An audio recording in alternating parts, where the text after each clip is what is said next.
Et puis on vous en parlait la semaine dernière, les zones à faible émission sont de retour, ce qui suscite l'inquiétude des automobilistes. Ouais, en fin de semaine dernière, le Conseil constitutionnel a censuré la suppression de ces fameuses ZFE, décision qui a suscité de nombreuses réactions politiques. Ces zones à faible émission qui ont pour objectif de faire baisser la pollution de l'air.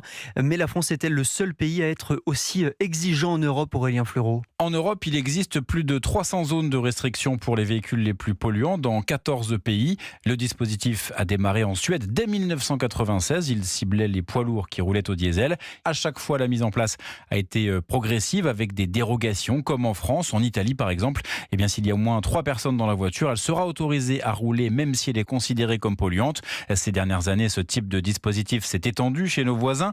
Pas d'accès au centre-ville de Munich ou de Berlin sans vignette verte sur le pare-brise. En Espagne, ce sont 149 villes de plus de 50 000 habitants qui ont instauré une zone à faible émission. Et contrairement à la France, eh bien parfois les contrôles sont systématiques avec des caméras comme à Stockholm ou Copenhague. Et puis bien sûr, le plus strict, c'est l'instauration de péages comme à Londres ou en Norvège.